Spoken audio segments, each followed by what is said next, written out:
The overall product image, or what we like to call the look and feel of a product, and it applies to very intangible things, such as, for example, in recent years, it's been applied to protect website interface designs and web page displays. And something that is not susceptible easily to a trademark protection might be better protected as a trade dress. For example, the building design of a McDonald's restaurant, going back to when they had the golden arches going out of the building. Another familiar example would be the honey that comes in the little container that's shaped like the bear. The bear. Right. Yeah. Right. And so it has to be non-functional to be protected as trade dress. Because if it has a functional quality, it might allow a clever owner to circumvent the requirements of, say, patent protection or trademark protection. So it's absolute requirement of trade dress that it be non-functional, that it be design-oriented and a look and feel situation. But trade dress can also kind of blur into the design patent world. To a degree, because a design patent protects only the design of the invention or the process or the subject matter of the patent. So yes, it can blur, but a design patent is for a limited duration. It's the smaller duration of all the different patents. I think it's 14 or 17. 14, yeah. See, this gets right back, though, Andy, is the importance of having an attorney on your team, because the reality is, Glenn, if an inventor has a choice, a company has a choice of protecting a certain design of a product or a package, and they can either do it by a design patent or they can do it through trade dress. Obviously, the wise road there would be trade dress because of the durability. Is that correct? I completely agree with that. And I'm not a big fan of design patents, generally speaking. I think they have limited value. That's not to say you don't use them. Generally speaking, we agree. Yeah. Yeah. But I would much prefer trade dress. And I think a good example of the difference between, say, trade dress and copyright. Remember, I mentioned that copyright protects the owner's exclusive right to reproduce the protected work. And that might be a building design, but you take the design of this set, for example, and the format of your program, which, as we've discussed, is sort of an ESPN Sports Center format. And so if you were to use a set that looked just like ESPN Sports Center, that could be actionable, okay, because it's the reproduction or the substantial imitation that is wrongful under a copyright analysis.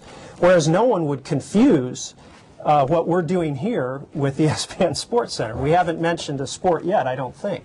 So that's just litigation. Well, yeah, that's, to the extent that's a sport, yes. So anyway, that's a good example. If in the case of a copyrighted set, there wouldn't need to be any confusion. ESPN still could say, hey, your set looks too much like our copyright. Looks like set. ours. Right. Yeah. Or if we had used boxes or whatever on the walls that had the gold wave on it, it looked like, I don't think I like that because it looks like Coca-Cola's endorsing you Well, guys. there you go. Yeah. Right. Yeah. What about trade secrets? What's the definition of a trade secret? Well, the definition of a trade secret is fairly well established under what is known as the Uniform Trade Secret Act. And almost all the states in the United States have adopted the Uniform Trade Secret Act or something awfully close to it. And without being too technical, the definition of a trade secret is any formula, pattern, information, almost anything you could imagine that has independent economic value or potential economic value because it's not known generally to the public or not known to your competitors. And so common law has extended trade secret protection even to customer lists and customer information, which is very much litigated in businesses where sales are a big part of the business. So salespeople, they they live and breathe for leads.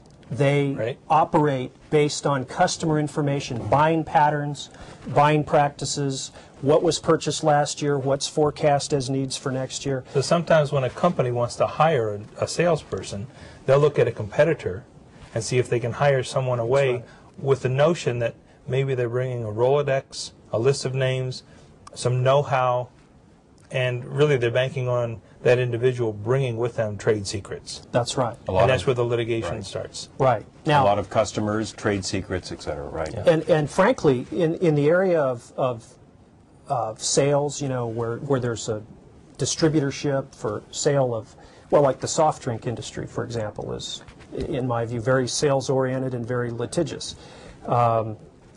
So in those areas where sales are important and you have a sales force out there, this information is developed at the employer's expense, and it has tremendous independent economic value. And people oftentimes rely on that when they hire away employees from competitors. And it's a trap for the unwary, because it's counterintuitive in a way to think that a salesperson's Rolodex file would actually be a trade secret and would actually be owned by his employer. But that is the case under trade secret law. Interesting. So what we're going to do for the rest of this segment is take a look at the trademarks, copyrights, trade secrets, all of the non-patent intellectual property, and really try to expose the small business owner to the notion that, one, there are more ways to protect your intellectual property than just patents, but secondly, really understanding how you can exploit infringement and exploit the value, create value in the additional intellectual property as soon as we come back.